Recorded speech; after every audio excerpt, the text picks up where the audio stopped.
Sarah Martinez had been working as a veterinary technician at the Riverside Animal Hospital for 3 years, but she had never heard sounds quite like the ones echoing through the building that Tuesday morning. It was barely 7 in the morning, and she was the first to arrive at the clinic as usual. The parking lot was empty except for her small Honda, and the morning air still carried the cool bite of early autumn. She fumbled with her keys at the back entrance, juggling her coffee cup and the stack of patient files she had taken home to review. The familiar routine of opening the clinic always brought her comfort. Checking the overnight patients, preparing for the day's surgeries, making sure everything was ready for Dr. Chen's arrival at 8. But as soon as she stepped inside and flicked on the lights, she froze. There was again a soft, desperate sound that seemed to come from somewhere above her head. It was high-pitched and urgent, like a baby crying, but different, more primal, more wild. Sarah set down her coffee and files on the reception desk and stood perfectly still, listening. The sound came again, echoing through the ventilation system. It was definitely an animal in distress, but what kind of animal could get into their air ducts? And how? The Riverside Animal Hospital was a modern facility, built just 5 years ago with state-of-the-art equipment and carefully designed ventilation systems.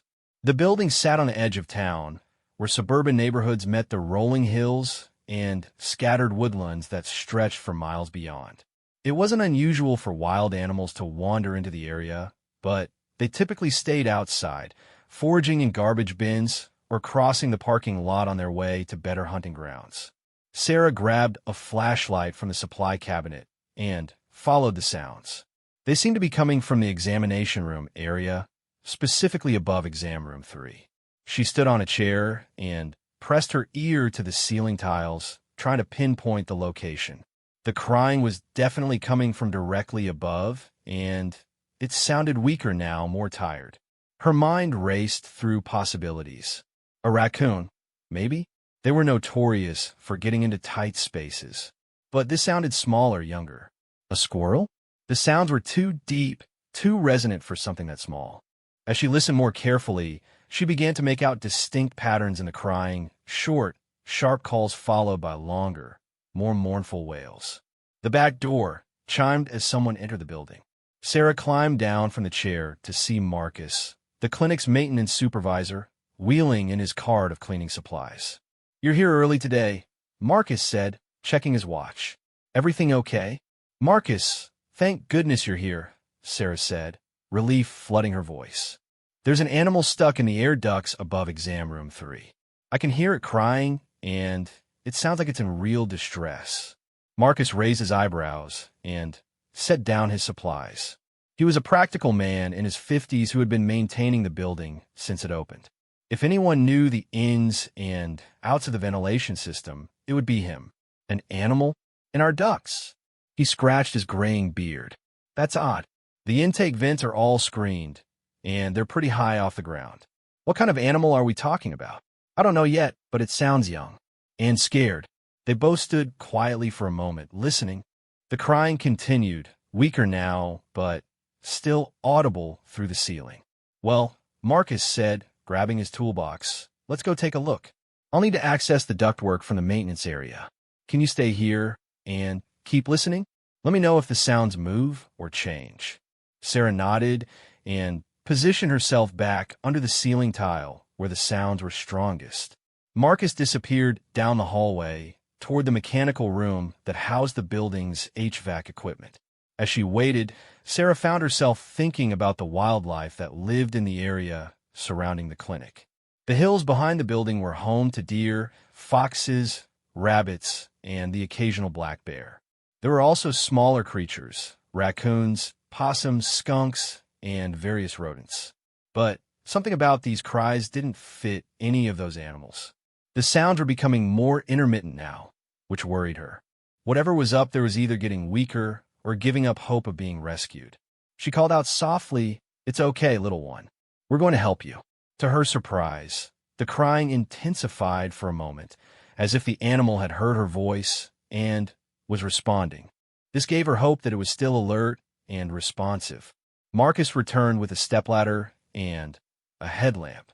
"The good news is that I can access that section of ductwork from the maintenance room," he said. "The bad news is that it's a pretty tight space, and I'm not exactly built for crawling through air ducts anymore." He set up the ladder and carefully removed a ceiling tile, revealing the metal ductwork above. The crying immediately became louder and more urgent. "Definitely in there," Marcus confirmed, shining his flashlight into the opening. "But I can't see anything from this angle. The duct takes a turn about 3 feet in. What if we try calling to it?" Sarah suggested. "Maybe we can figure out where exactly it's stuck." Marcus nodded and called into the ductwork, "Here, little guy, come on out." The response was immediate, a series of sharp, demanding cries that echoed through the metal channels. But the animal didn't move toward their voices. "Sounds like it wants to come out, but can't," Marcus observed.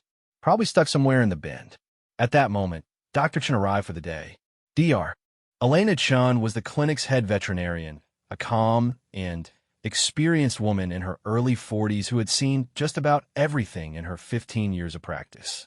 She took one look at Marcus on the ladder with his head in the ceiling, and Sarah standing below with a concerned expression, and immediately understood that something unusual was happening.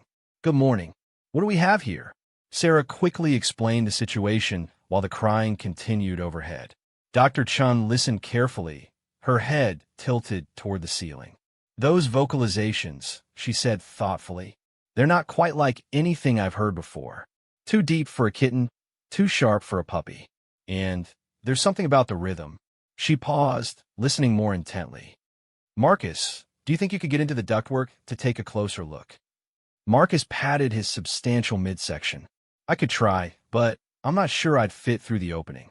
And even if I did, I might make things worse if the animal is really stuck." "What about calling animal control?" Sarah suggested. Dr. Chun shook her head. "By the time they get here with the right equipment, this little one might be in serious trouble. Dehydration, hypothermia, panic. Time is not on our side." The three of them stood in silence for a moment, listening to the increasingly weak cries from above.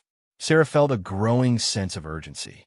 Every instinct she had developed as a veterinary technician was telling her that this animal was in serious distress and couldn't wait much longer for help. "I could try to get in there," she said quietly. Both Marcus and Dr. Chun turned to look at her. Sarah was petite, barely 5 feet tall, and slight of build.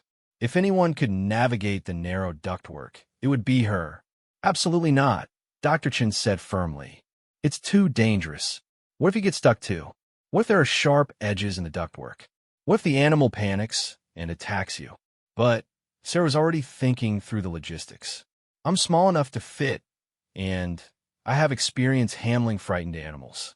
We could tie a rope around my waist so you can pull me out if needed." Marcus was nodding slowly. "The ductwork in this section is pretty sturdy. It was built to handle maintenance access, so it should support your weight. And there's good lighting in the main channel." Dr. Chun looked conflicted. As the senior staff member, she felt responsible for everyone's safety. But she could also hear that the animals' cries were getting weaker, and she knew that time was running out. "If we're going to do this," she said finally, "we're going to do it right. Marcus, I want you to map out exactly where the ductwork goes and identify any potential hazards. Sarah, you'll wear protective gear, gloves, knee pads, and a headlamp. And we'll have a safety line attached at all times." As they prepared for the rescue attempt, more staff members began arriving for the day. Jenny, the receptionist, was the first to notice the unusual activity. "What's going on?" she asked, seeing the ladder and removed ceiling tile. "Animals stuck in the air ducts," Marcus explained while gathering safety equipment from his cart.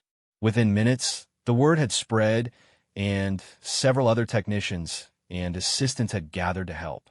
Tom, one of the senior technicians, brought a portable radio so Sarah could communicate with them while she was in the ductwork. Lisa, a veterinary assistant, prepared a transport carrier and some basic medical supplies in case the rescued animal needed immediate care. Dr. Chen took charge of the operation, assigning roles and establishing safety protocols. Sarah, you're a primary rescuer, but I want constant communication. If you feel unsafe at any point, you come out immediately. Marcus, you're our safety coordinator. That rope doesn't leave your hands. Tom, you monitor the radio communication. Jenny, please call and cancel our first 3 appointments. We're going to be busy for a while. As Sarah put on the protective gear, she felt a mixture of nervousness and determination. She had always been the type of person who couldn't walk away from an animal in need, which was exactly why she had chosen veterinary medicine as a career. But crawling into an air duct to rescue an unknown animal was definitely outside her normal job description. The safety rope was secured around her waist with a climbing harness that Marcus had retrieved from his truck. Apparently, he did rock climbing as a hobby. The radio was clipped to her shirt, and she wore a bright headlamp that would leave her hands free. Remember, Dr. Chan said, your safety comes first. We can find other ways to help this animal, but we can't replace you. Sarah nodded and climbed up the ladder. The opening into the ductwork was just large enough for her to fit through comfortably. She could immediately hear the animal much more clearly.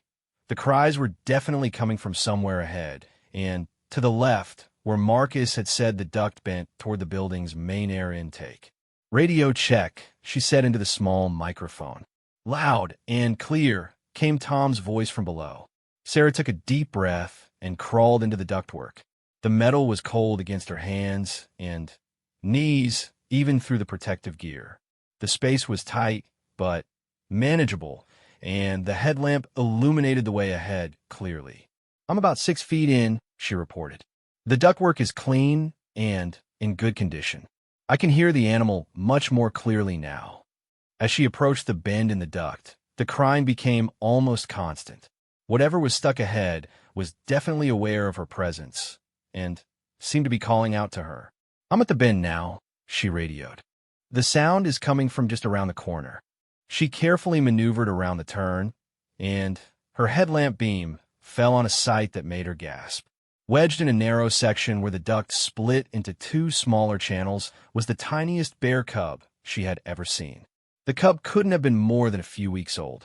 Its fur was dark and fluffy, and its eyes were bright with fear and exhaustion. It was stuck at the shoulders with its front paws free, but its body firmly wedged in the metal opening. The little bear looked up at her with an expression of desperation and hope that broke her heart. Oh my goodness, she whispered, forgetting about the radio for a moment. Sarah, what do you see? Dr. Chen's voice crackled through the speaker. It's a bear cub, Sarah said, her voice filled with wonder and concern. A tiny one, maybe 3 or 4 weeks old. It's stuck at a junction where the duct narrows. There was silence from below as the team processed this information. A bear cub. Dr. Chen's voice was sharp with new concern. Sarah, if there's a cub, the mother might be nearby. You need to be extremely careful. Sarah looked at the little cub, who was watching her with bright, intelligent eyes. It had stopped crying for the moment, as if assessing this new development. The cub was clearly exhausted and probably dehydrated, but it didn't seem injured. The cub appears to be unharmed, but very tired, she reported. I don't see or hear any signs of the mother. How did it even get in there? Tom's voice came through the radio. Sarah examined the area around the cub more carefully. Above the stuck animal, she could see where a section of ductwork connected to the main air intake. There was a gap in the screening, probably caused by wear or damage from weather. I think it fell through a damaged intake screen, she said. The opening leads up to the roof area. The cub made a small, pitiful sound and reached one tiny paw toward her. Sarah felt her heart melt. Despite the potential danger of the situation, all she could see was a frightened baby animal that needed help. I'm going to try to free it, she said into the radio. Sarah, wait. Dr. Chen's voice was firm. We need to think this through. Bear cubs, even tiny ones, have sharp claws and teeth. And if the mother is in the area, but Sarah was already moving closer to the cub. She spoke to it in the same soft, calming voice she used with frightened pets in the clinic. It's okay, little one. I'm here to help you. We're going to get you out of there. The cub seemed to respond to her voice, making soft huffing sounds that were much less distressed than its earlier cries. Sarah carefully examined how it was stuck. The cub had apparently been trying to follow the main duct toward the exit, but had gotten wedged when the passage narrowed at the junction. "I think I can back it out," she radioed. "It's not stuck too tightly, just can't get leverage to pull itself backward. Be extremely careful," Dr. Chen warned. "Even a baby bear is stronger than you might expect." Sarah slowly extended her hands toward the cub. It watched her approach with curiosity rather than fear, which she took as a good sign. She had always had a way with animals, even wild ones. "I'm going to touch you now," she told the cub softly. "I know you're scared, but I'm going to help." Her hands made contact with the cub's sides, just behind its front legs. The little bear was surprisingly warm and soft, and she could feel its rapid heartbeat under her fingers. The cub made a small sound, but didn't struggle or try to bite. "Good baby," Sarah murmured. "You're being so brave." She began to gently work the cub backward, supporting its body and helping it find purchase with its hind paws. The little bear seemed to understand what she was trying to do and began pushing with its legs. "Progress report?" Dr. Chen's voice came through the radio. "We're making progress," Sarah said, concentrating on the delicate task. "The cub is cooperating. I think almost there." With a sudden pop, the cub came free from the narrow opening. It immediately scrambled towards Sarah, climbing partly on her lap, and looking up at her with what seemed like gratitude. "I've got it," Sarah announced triumphantly. "The cub is free and appears to be unhurt." The relief in the voices that came through the radio was audible. But now Sarah faced a new challenge: how to get both herself and the cub safely out of the ductwork. The little bear seemed content to stay close to her, but Sarah knew that could change once they started moving. Bears, even babies, were naturally wild animals and could become unpredictable when stressed. "How's the cub behaving?" Dr. Chen asked. "Very calm right now," Sarah reported. "It's staying close to me. I think I can carry it out." She carefully scooped up the little bear, surprised by how light it was. The cub couldn't have weighed more than 2 or 3 pounds. It nestled against her chest, making soft, contented sounds. "I'm starting back now," she said into the radio. The journey back through the ductwork was more challenging with the cub in her arms, but the little animal remained calm and cooperative. It seemed to sense that Sarah was helping it, and it clung to her shirt with its tiny claws without scratching her. "I can see your light," Mark is called up from below. Sarah emerged from the ductwork to cheers and applause from the assembled staff. The cub blinked in the bright lights of the examination room, looking around with curious eyes at all the faces staring down at it. Dr. Chun was immediately all business, her relief at Sarah's safe return quickly shifting into veterinary mode. "Let's get into exam room 1 for a thorough checkup. Lisa, please bring a heating pad and some puppy milk replacer. Tom, call the state wildlife department. They need to know we have an orphan cub." As Sarah climbed down the ladder with the cub, still nestled against her chest, she could see the wonder in everyone's faces. It wasn't every day that a bear cub showed up at a suburban animal hospital. The little bear seemed remarkably calm, given everything it had been through. As they moved toward the examination room, it looked around with bright, alert eyes, taking in its surroundings with the curiosity typical of young animals. "Has anyone checked the parking lot and surrounding area for signs of the mother?" Dr. Chen asked. "I did a quick walk around when I heard what was happening," said Jake, one of the newer technicians. "No sign of any adult bears, but there are some tracks in the soft dirt behind the building." Dr. Chen nodded thoughtfully.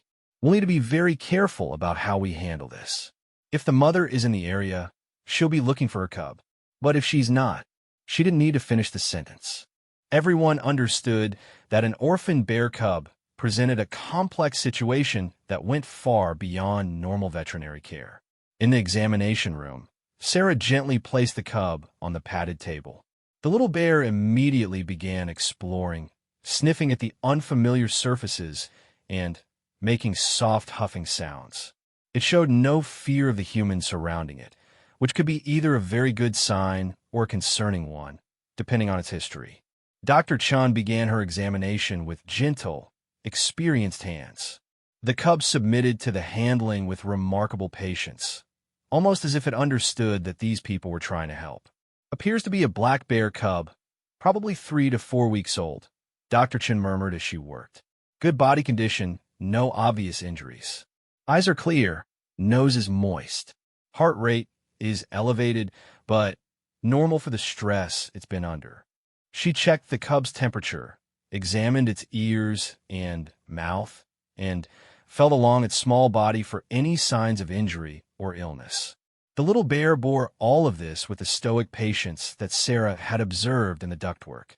Temperature is normal, no signs of dehydration despite the ordeal, Dr. Chun continued. This little one is remarkably healthy. What about the mother? Sarah asked. Why would a cub this young be alone? Dr. Chin's expression grew serious. There are several possibilities, none of them good. The mother could have been killed or injured, leaving the cub to fend for itself. Or the family group could have been disturbed by human activity, causing the mother to relocate and lose track of this one. She paused in her examination to look at the cub, who was now sitting quietly on the table, looking from person to person with alert eyes. There's also the possibility that the mother abandoned it for some reason, illness, insufficient milk production, or if she felt threatened. But this cub appears too healthy and well-developed for that scenario. The phone in the examination room rang, and Jenny's voice came through the intercom. Dr. Chun, I have Officer Rodriguez from the State Wildlife Department on line 1. He wants to speak with you about the bear cub. Dr. Chun picked up the phone and had a brief, professional conversation with the wildlife officer. When she hung up, her expression was thoughtful. Officer Rodriguez is on his way over, she announced. He says they've had reports of a mother bear with cubs in this area over the past week, but they haven't been able to locate the family. There was some construction activity on the hill behind us that might have disturbed them. This news was both encouraging and concerning. If the mother bear was in the area, there might be a chance of reuniting the family. But if she had been scared away by human activity, she might not return. What happens now? Sarah asked, gently stroking the cub's head. The little bear leaned into her touch, making soft, contented sounds. First, we make sure this little one is stable and healthy, Dr. Chin said. Then, we work with wildlife services to determine the best course of action. If the mother is truly gone, the cub will need to be taken to a wildlife rehabilitation facility.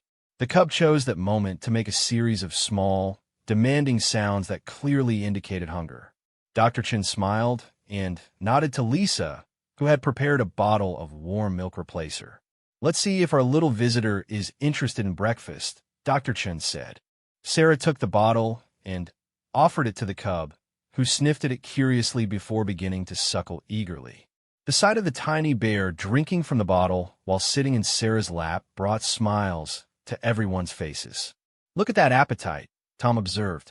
Definitely a healthy baby. As the cub drank, Sarah found herself thinking about how it had ended up in their ventilation system. The scenario Dr. Chun had described, a family disturbed by construction, a mother relocating her cubs, and losing track of one, painted a picture of a confused and frightened baby animal wandering alone until it found what seemed like shelter. The intake vent where it fell through, Sarah said. That's pretty high up on the building. How would such a small cub get up there? Marcus, who had been quiet during the examination, spoke up. There's a big oak tree next to the building. Some of the branches come pretty close to the roofline. A cub could conceivably climb up there and then find its way onto the roof. Bears are excellent climbers, Dr. Chin confirmed. Even very young ones have strong instincts for tree climbing when they're scared or looking for safety. The picture was becoming clearer. A frightened, hungry cub, separated from its mother, had climbed a tree seeking safety and somehow ended up on the clinic's roof. Finding what appeared to be a den-like opening in the intake vent, it had squeezed inside, only to become stuck in the narrowing ductwork. The cub finished the bottle and looked around expectantly, as if hoping for more. Dr. Chun checked her watch. Officer Rodriguez should be here within the hour. In the meantime, let's set up a comfortable space for our visitor and See if we can get some more fluids into it. They prepared a large dog crate with soft blankets and a heating pad, creating a den-like environment that would feel secure to the young bear. The cub explored its temporary home with interest, sniffing at every corner before settling down with a contented sigh. It seems remarkably adaptable, Dr. Chen observed. That's either a very good sign for its future survival, or an indication that it's been separated from its mother for longer than we'd like. Sarah found herself reluctant to leave the cub's side. There was something about the little animal's brave spirit and trust in humans that had touched her deeply. The way it had cooperated during its rescue and accepted their help spoke to an intelligence and resilience that was remarkable in such a young animal. As they waited for the wildlife officer to arrive, the normal routine of the clinic slowly resumed around them.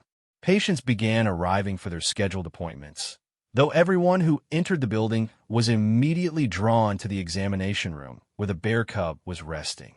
Mrs. Henderson, who brought her elderly cat in for monthly checkups, was amazed to see the tiny bear. "In all my years, I've never seen anything like this," she said, peering into the crate. "How did it end up here?" Dr. Chen briefly explained the morning's events while examining Mrs. Henderson's cat in the adjacent room. Word of the rescue was spreading quickly through the local community, and the phone began ringing with calls from curious neighbors and local media. "Jenny," Dr. Chun called to the receptionist, "please hold all non-emergency calls for now. We need to focus on our patient and wait for guidance from wildlife services." The cub had fallen asleep in its makeshift den, curled up in a tight ball with one paw over its nose. It looked peaceful and content, a far cry from the frightened animal that had been crying in the ductwork just hours earlier. Sarah checked on it frequently, unable to shake the feeling of connection she had developed during the rescue. Every time she approached the crate, the cub would open one eye and make a soft sound of recognition before settling back to sleep. "You did an amazing thing today," Dr. Chin said to Sarah during a quiet moment. "That was brave and selfless and probably saved that little one's life."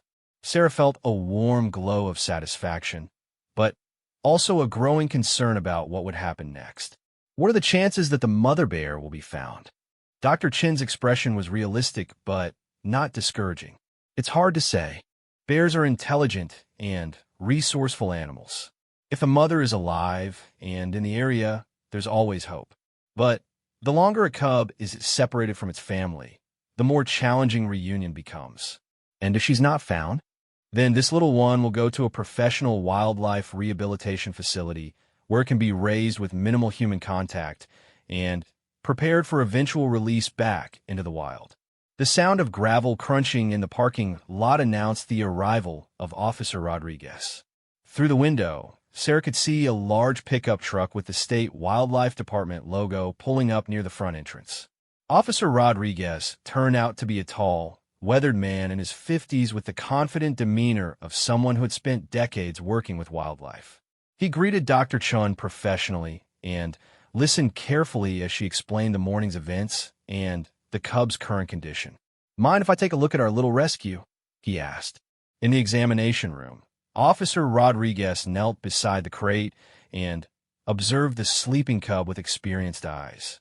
"Definitely a black bear, probably about a month old," he confirmed. "Good body condition, which suggests it hasn't been separated from its mother for very long." He stood and turned to address the group. "I've got some news that might be relevant. We've had reports of a mother bear with 2 cubs in the hills about 2 miles from here. The reports stopped 3 days ago, around the time that construction crew started clearing trees for a new subdivision." Sarah felt her heart skip a beat. "So there's a chance this cub's family is still in the area?" "There's a chance," Officer Rodriguez said cautiously. "Bears can travel considerable distances when they're disturbed, but mothers with young cubs tend to stay relatively close to familiar territory if possible." He outlined the plan that wildlife services had developed. "We're going to set up a monitoring station in the wooded area behind your clinic tonight. If the mother bear is looking for her missing cub, this is where she's most likely to search." Dr. Chin nodded approvingly. "What do you need from us?" "Ideally, I'd like to keep the cub here overnight, Officer Rodriguez said. If the mother is in the area, she'll be able to detect its scent and vocalizations. But I understand if that's not possible. This is a veterinary clinic, not a wildlife facility. Sarah and Dr. Chun exchanged glances. Keeping a bear cub overnight was definitely outside the normal scope of their practice, but the alternative was separating the little animal from any chance of reuniting with its mother. We can make arrangements, Dr. Chun said. One of us can stay overnight to monitor the cub and assist if needed. I'll stay, Sarah volunteered immediately. Officer Rodriguez looked at her with new interest. You're the one who went into the ductwork? Sarah nodded, and Officer Rodriguez smiled with genuine admiration. That was good work. Not many people would have the courage or the skill to pull that off safely. As they discussed the logistics of the overnight monitoring, the cub woke up and began making soft sounds.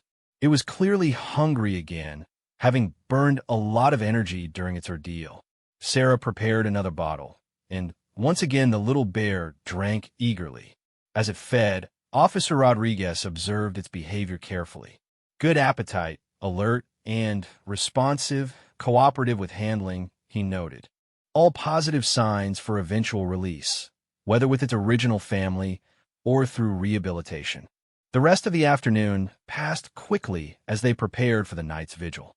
Officer Rodriguez left to set up his monitoring equipment in the woods, promising to return before dark. The normal flow of clinic patients continued, though everyone remained excited about their unusual visitor. As closing time approached, the cub had eaten twice more and seemed to be gaining strength and alertness with each feeding. It had also begun to show more of its natural bear behaviors, investigating every corner of its enclosure, standing on its hind legs to get a better view of its surroundings, and making a variety of vocalizations that range from contented huffs to demanding growls when it wanted attention. It's definitely feeling more like itself, Dr. Chun observed as they prepared to lock up the clinic for the night. Sarah had brought an overnight bag and had set up a cot in the break room adjacent to the examination area where the cub was staying. She felt nervous about the responsibility, but also honored to be part of what might be a successful wildlife rescue. As darkness fell over the clinic, Officer Rodriguez returned with his monitoring equipment and a colleague, Officer Maria Santos, who specialized in bear behavior. We've placed motion-activated cameras in 3 locations around the building perimeter, Officer Rodriguez explained. And we've set up audio monitoring in the wooded area where the mother was last reported. Officer Santos examined the cub with the same careful attention that Dr. Chun had shown earlier. This little one is in excellent condition, she confirmed. If the mother is in the area and looking for her missing baby, tonight gives us our best chance of facilitating a reunion. As the evening wore on, the cub alternated between periods of sleep and alert wakefulness. During the wake periods, it would often vocalize soft huffing sounds and occasional louder calls that Officer Santos explained were typical contact calls between mothers and cubs. Those calls can carry a considerable distance on a still night like this, she said. If the mother is within a mile or 2, she should be able to hear her baby calling. Sarah found herself listening intently to every sound from outside the building, hoping to hear an answering call from the woods. The cub seemed to be listening too, often lifting its head and appearing to focus on sounds that the humans couldn't detect. Around midnight, the cub became more restless and vocal. It paced around its enclosure, making regular calling sounds and pausing frequently as if listening for a response. This is encouraging behavior, Officer Santos said quietly. It's actively trying to communicate with its family. They dimmed the lights in the clinic and maintained silence, giving the night sounds the best chance of carrying between the building and the surrounding woods. The cub continued its calling pattern, and Sarah found herself silently urging any mother bear in the area to hear her baby's voice. At 1:30 in the morning, Officer Rodriguez's radio crackled to life. The voice of his colleague monitoring the woods came through clearly. I'm getting some movement on camera 3. Large animal, moving toward the building perimeter. Sarah's heart began to race. Officer Santos immediately checked on the cub, who had become even more vocal and was now standing at the front of its enclosure, clearly agitated but not in distress. "Can you identify the animal?" Officer Rodriguez asked in his radio. "It's definitely a bear, adult-sized, moving slowly and purposefully, appears to be scenting the air frequently." The cub in the clinic suddenly erupted in a series of loud, urgent calls unlike anything it had made all day. The sound was powerful and carrying, clearly intended to travel long distances. "That's a recognition call," Officer Santos said with excitement. "It knows its mother is nearby." They waited in tense silence as Officer Rodriguez coordinated with his field team. The radio updates came in steady intervals. "Bear is approaching the building perimeter. Still moving slowly. Appears to be following a scent trail.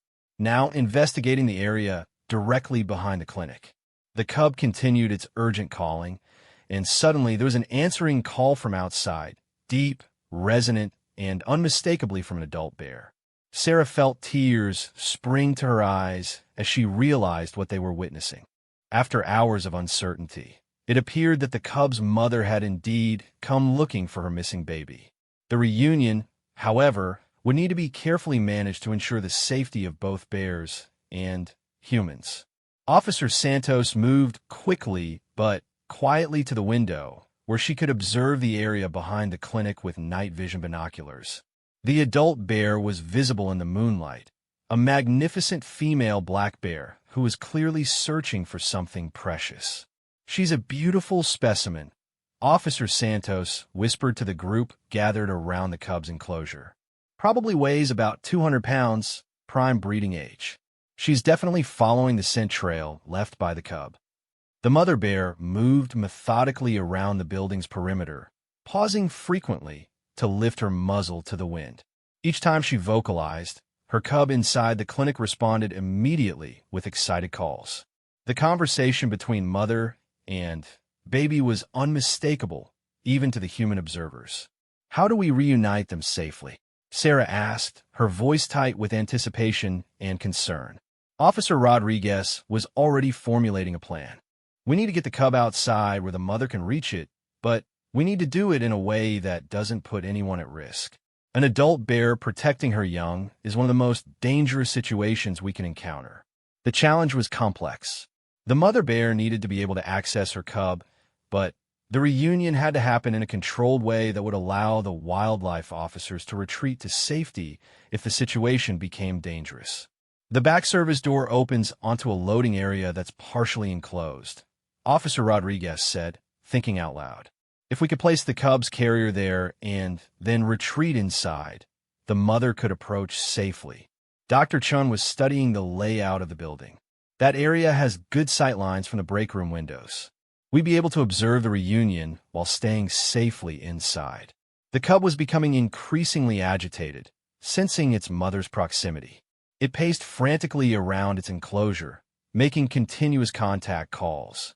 The mother bear outside was also becoming more vocal, her calls taking on the urgent tone of a parent trying to reach her child. "We need to move quickly," Officer Santos advised. "The longer we delay, the more stressed both bears will become." They carefully transferred the cub to a secure but easily opened pet carrier. The little bear protested the confinement briefly, but settled down when Sarah spoke to it in her calming voice. Even in its excitement, it seemed to trust the humans who had rescued it. "Sarah, you'll operate the carrier release from inside the building," Officer Rodriguez instructed. "Maria and I will position ourselves with clear exit routes in case we need to intervene. Dr. Chun, please stay on the radio in case we need veterinary support." The plan was simple but required precise timing. They would place the carrier in the service area, retreat to safety inside the building, and then remotely open the carrier door using a rope system that Officer Rodriguez quickly rigged up. As they moved into position, the mother bear's calls became more frequent and urgent. She had clearly pinpointed the location of her cub and was growing frustrated at being unable to reach it. "She's coming around to the back of the building," Officer Santos reported from her observation post. "Moving with purpose now." Sarah positioned herself at the service door with the carrier, her heart pounding with excitement and nervousness. Through the door's window, she could see the shadowy form of the mother bear approaching across the parking area. "On my mark," Officer Rodriguez said, his hand on his radio. "Sarah, place the carrier and retreat. Everyone else, stay at the windows, but be ready to move away quickly if needed." The mother bear emerged from the shadows at the edge of the building's service area. In the moonlight, she was even more magnificent than Sarah had imagined. A powerful, graceful animal moving with the determined gait of a mother seeking her child. "Now," Officer Rodriguez commanded. Sarah quickly opened the service door, placed the carrier in the designated spot, and pulled the release rope before retreating back inside. The carrier door swung open, and the tiny cub immediately began calling out to its mother. The mother bear froze at the sound of human activity, her head swiveling toward the building where she could sense the humans inside. For a moment that seemed to last forever, she stood perfectly still, evaluating the situation and the potential threats to her cub. Then, the baby bear's calls reached her ears clearly, and maternal instinct overcame caution. She approached the carrier with quick, purposeful strides, making soft huffing sounds that immediately calmed her calling cub. From the window, Sarah watched in amazement as the reunion unfolded. The moment the mother bear reached the carrier, she gently knocked it over with one massive paw and began nuzzling her cub with a tenderness that was breathtaking to witness. The little bear scrambled out of the overturned carrier and immediately began climbing onto its mother's back, chirping excitedly and rubbing against her fur. The mother bear responded by gathering the cub close to her body and beginning the thorough sniffing and licking examination that bears use to check the health and well-being of their young. "Incredible," Dr. Chan whispered from beside Sarah at the window. "Look how carefully she's checking it over." The mother bear spent several minutes examining every inch of her cub, ensuring that it was unharmed and healthy. The baby bear submitted to this inspection with obvious contentment, making soft, happy sounds and nuzzling against its mother's massive head. "She's satisfied that the cub is in good condition," Officer Santos observed through her binoculars. "Now she's ready to move them both to safety." As if confirming this assessment, the mother bear gently picked up her cub by the loose skin at the back of its neck and began moving toward the wooded area behind the clinic. The baby bear hung quietly from its mother's mouth, instinctively going limp to make transportation easier. "They're heading for the tree line," Officer Rodriguez reported into his radio, alerting his colleagues positioned in the woods. The group inside the clinic watched in fascination as the mother bear carried her rescued cub toward the safety of the forest. Her movement was unhurried but purposeful, and she paused frequently to listen for any sounds that might indicate danger. "Will she take the cub back to wherever the rest of her family is?" Sarah asked. "Most likely," Officer Santos replied. "Bear families have established territories and den sites. She'll probably relocate the whole family to a quieter area away from the construction activity that originally disturbed them." As the bears reached the edge of the woods, the mother set her cub down and allowed it to walk beside her. Even in the dim light, they could see the little bear staying close to its mother's side as they disappeared into the trees. "Beautiful," Dr. Chin said softly. "Just beautiful." Officer Rodriguez's radio crackled with updates from his field team as they tracked the bear's movement through the woods. The mother and cub were moving steadily away from the clinic, heading deeper into the forested hills where they would be safe from human interference. "Mission accomplished," Officer Rodriguez said with obvious satisfaction. "That's exactly how we like these situations to end." The tension that had been building throughout the day finally began to dissipate as everyone realized that the rescue had been completely successful. Not only had they saved the life of an endangered baby animal, but they had managed to reunite it with its family. "I can't believe we actually pulled that off," Sarah said, sinking into a chair as the adrenaline began to wear off. "You should be very proud," Officer Santos told her. "Wildlife rescues don't always end this well. Your quick thinking and bravery made the difference for that little family. As the wildlife officers began packing up their monitoring equipment, Dr. Chin started the process of returning the clinic to its normal state. The overturned carrier in the service area was retrieved and sanitized, the examination room was cleaned and restored, and all traces of their unusual patient were erased. Will we ever know what happens to them? Sarah asked as she helped clean up. Officer Rodriguez smiled. We'll continue monitoring the area for a while to make sure the family has successfully relocated.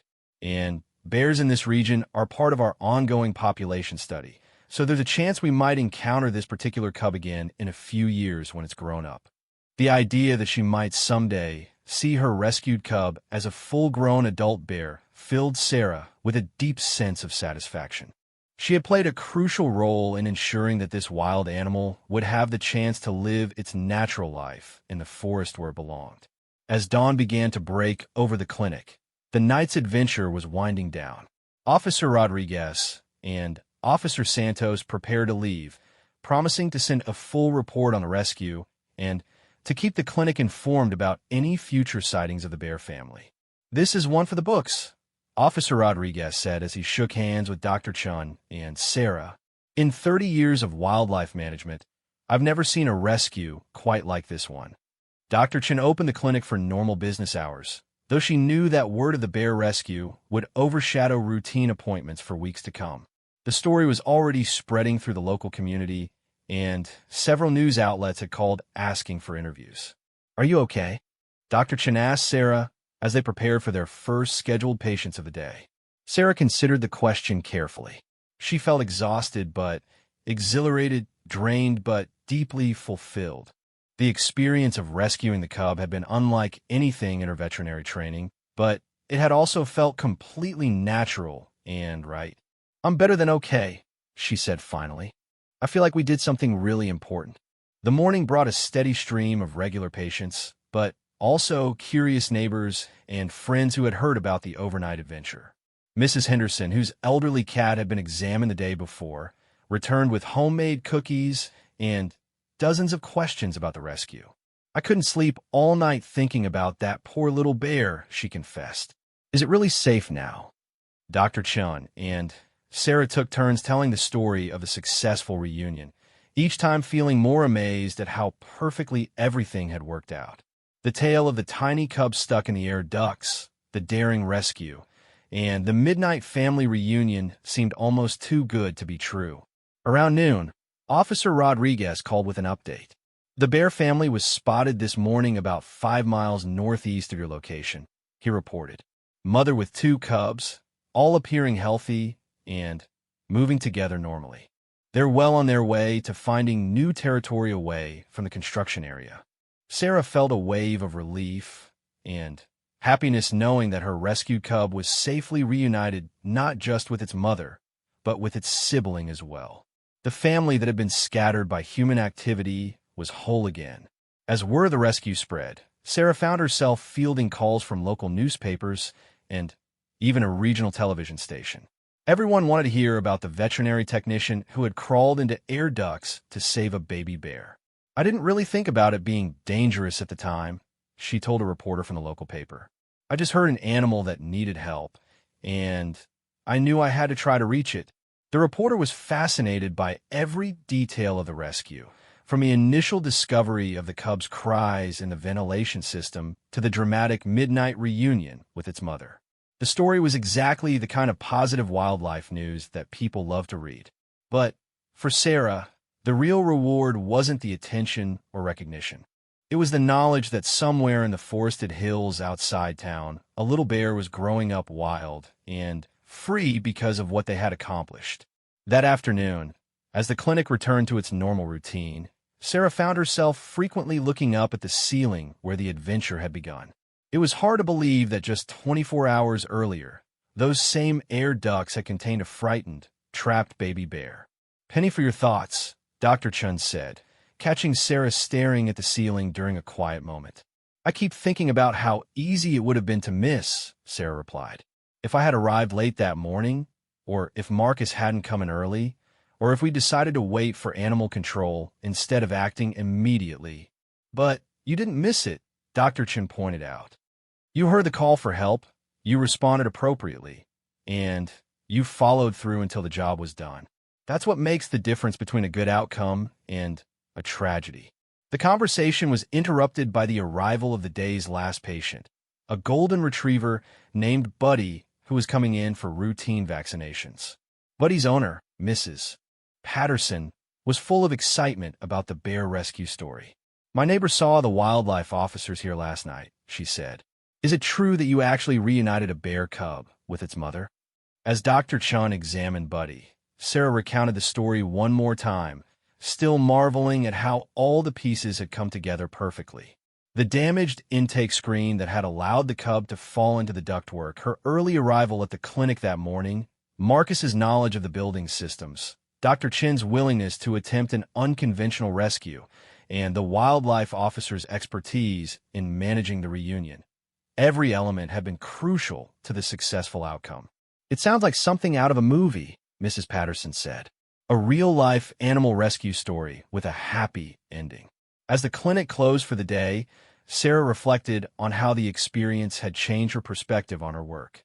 She had always loved caring for animals, but the bear rescue had shown her that sometimes veterinary medicine extended far beyond the typical boundaries of domestic animal care.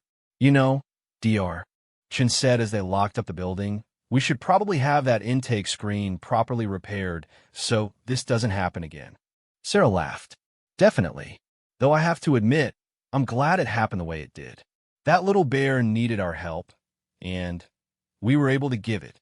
As she drove home that evening, Sarah found herself taking a different route that led past the wooded hills where the bear family had disappeared. The trees looked the same as always, but now she knew that somewhere in that green expanse, a tiny bear was playing and learning and growing up wild, just as nature intended. The local newspaper ran the story the following week, complete with photos of the clinic and interviews with everyone involved in the rescue.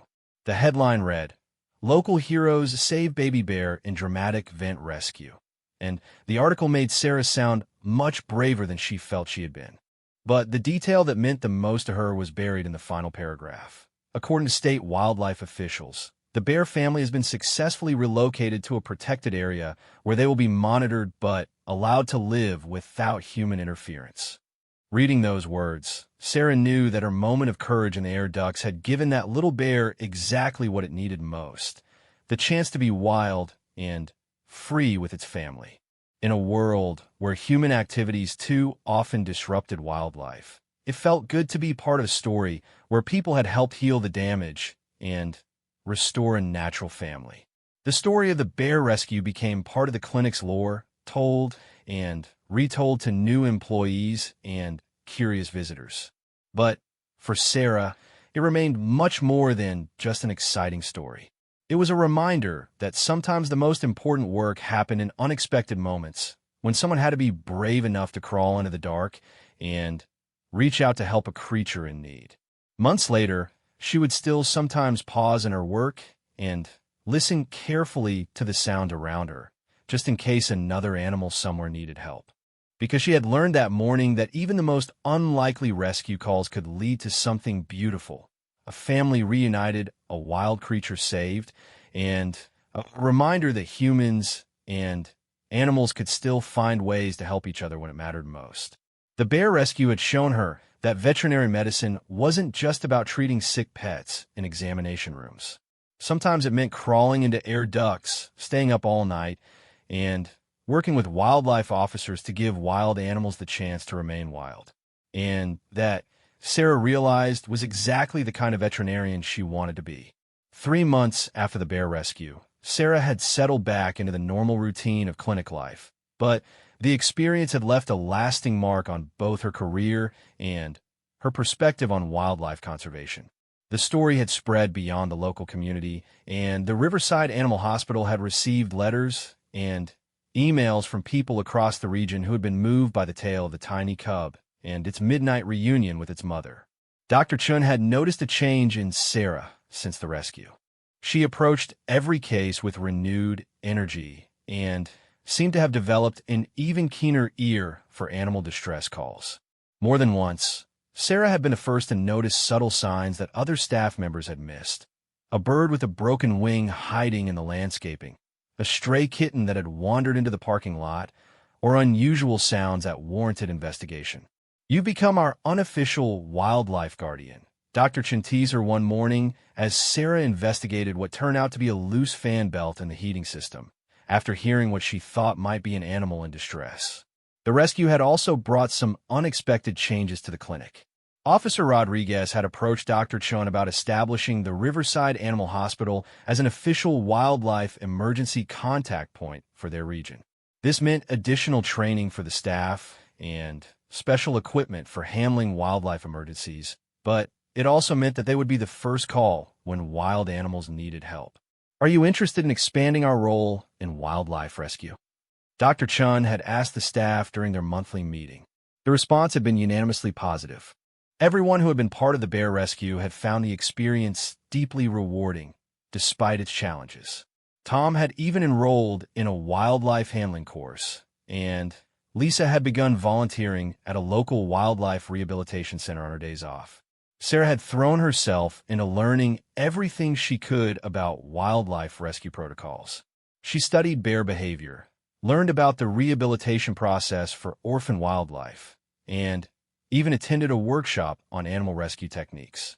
The experience in the air ducts had shown her that conventional veterinary training didn't always prepare you for the real-world situations where animals needed help. One crisp December morning, exactly 4 months after the bear rescue, Sarah was opening the clinic when she heard a familiar sound, distressed animal vocalizations coming from somewhere near the building. This time, however, the sounds were coming from ground level, not from overhead. Her heart rate immediately accelerated as she remembered the morning when everything had started with the tiny bear's cries. She set down her coffee and keys and followed the sounds, which seemed to be coming from the landscaped area along the side of the building. Behind a row of evergreen shrubs, she discovered the source of the distress calls. A young red fox was trapped beneath a section of decorative fencing that had partially collapsed, probably due to the recent heavy snow.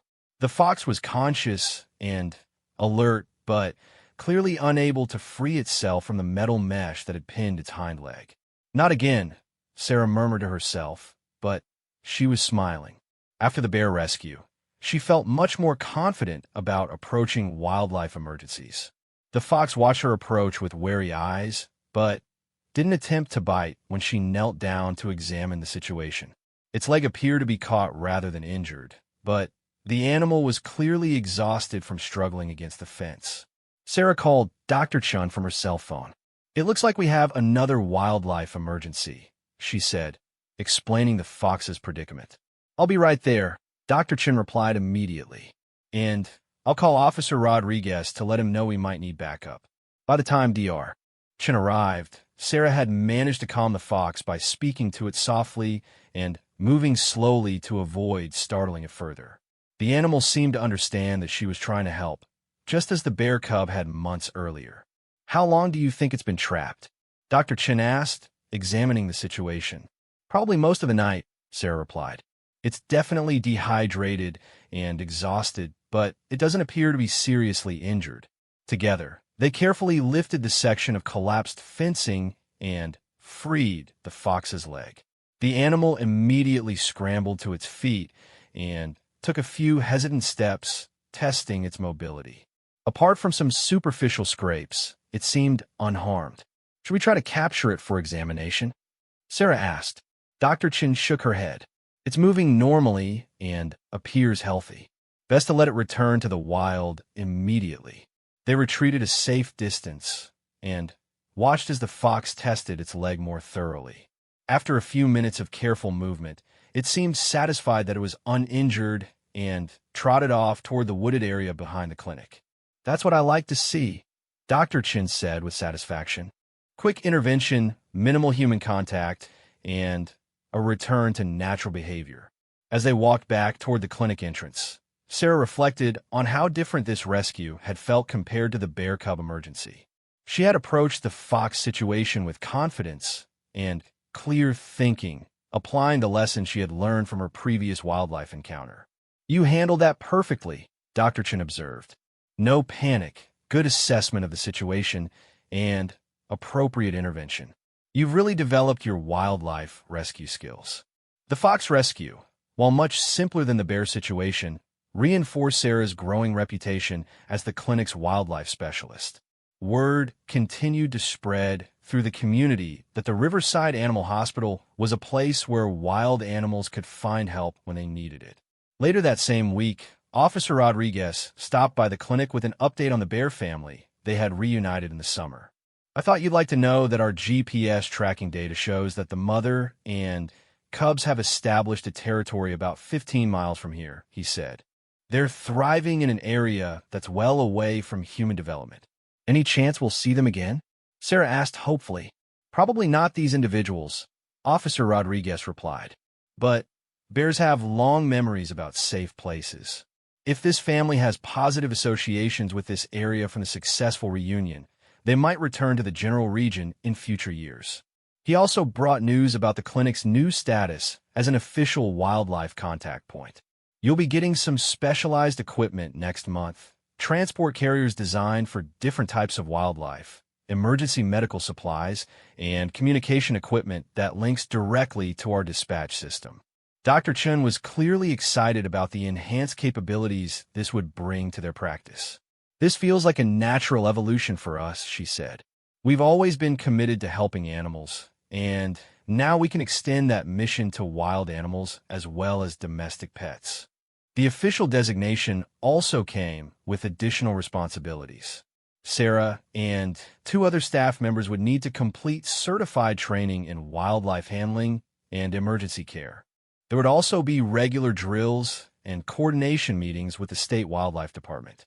Are you up for becoming our lead wildlife specialist? Dr. Chen asked Sarah. The offer was exactly what Sarah had been hoping for. Since the bear rescue, she had found herself increasingly drawn to the intersection between veterinary medicine and wildlife conservation. The chance to make that a formal part of her career was a dream come true. Absolutely, she replied without hesitation. The training program began in January and covered everything from basic wildlife biology to advanced rescue techniques. Sarah learned about the behavioral patterns of different species, how to assess wildlife medical emergencies, and the legal frameworks that governed wildlife rescue operations. One of the most important lessons was about the balance between helping wild animals and maintaining their natural fear of humans. The goal is always to minimize human contact and maximize the animal's chances of successful return to the wild, the instructor explained. Every intervention should be as brief and hands-off as possible. Sarah thought about the bear cub and how trusting it had been with humans.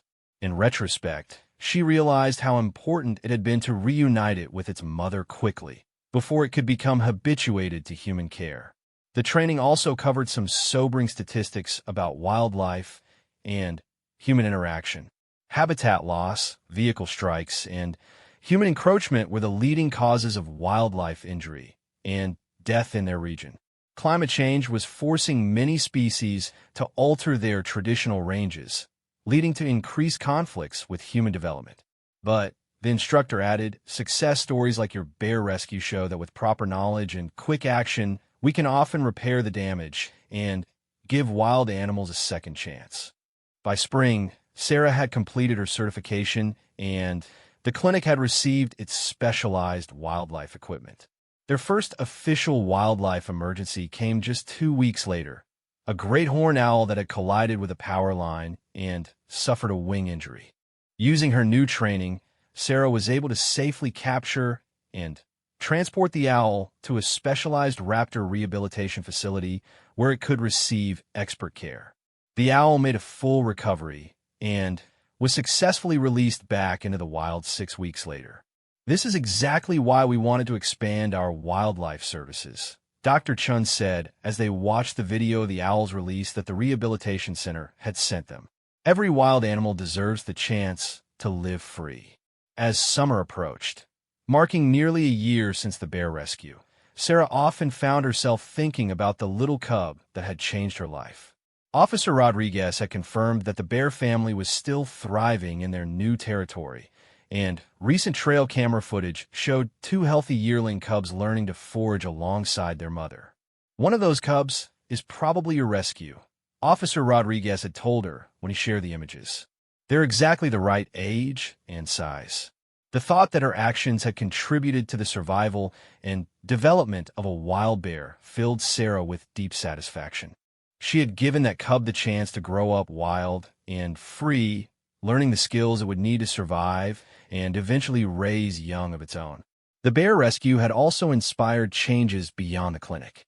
The local school district had invited Dr. Chun and Sarah to speak to students about wildlife conservation and the importance of coexistence between humans and wild animals.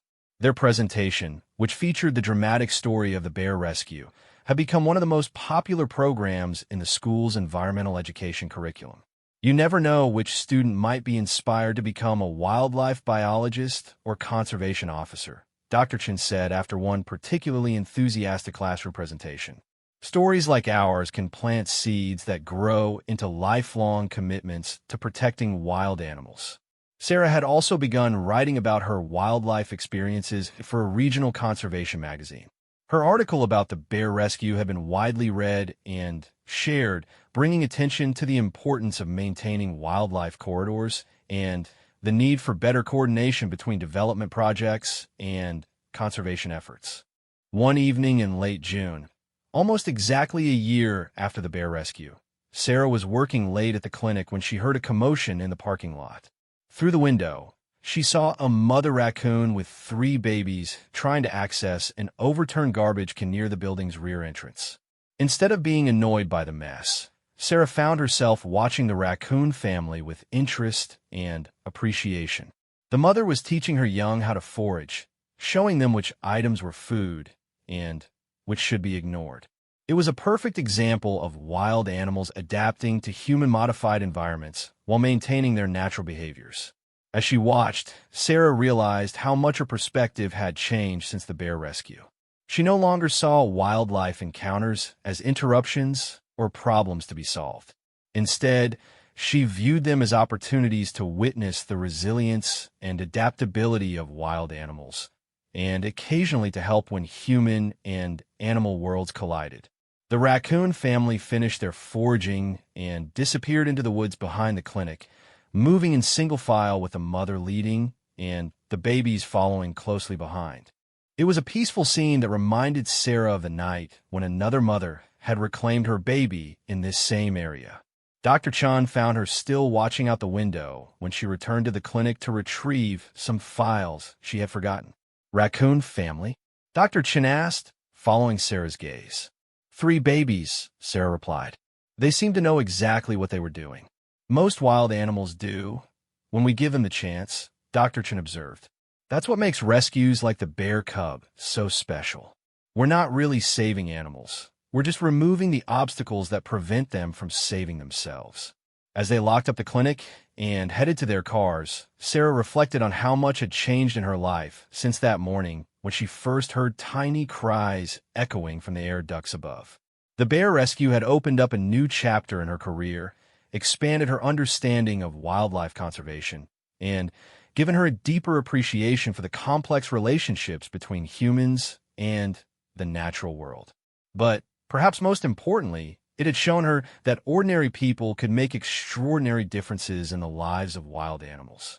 All it took was the willingness to listen, the courage to act, and the wisdom to know when to step back and let nature take its course. Driving home under a star-filled sky, Sarah smiled as she thought about the little bear that had started it all.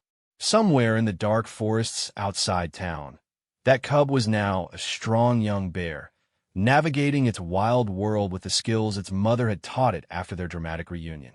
It would probably never remember the humans who had helped save its life, and that was exactly as it should be. The best wildlife rescues, Sarah had learned, were the ones that left no trace except a wild animal living free. In a world where human activities too often disrupted the natural order, stories like the bear rescue offered hope that people and wildlife could find ways to help each other when it mattered most. As she pulled in her driveway, Sarah's phone buzzed with a text message from Officer Rodriguez. Trail camera footage from this week shows 3 bears in the protected area. Mother with 2 yearlings, all healthy and active. Thought you'd want to know your little rescue is doing great. Sarah smiled and saved the message.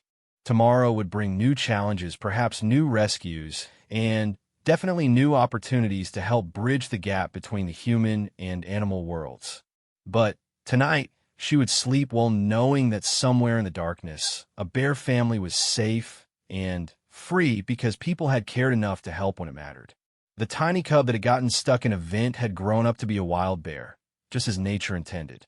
And that, Sarah thought as she headed inside, was the most perfect ending she could imagine.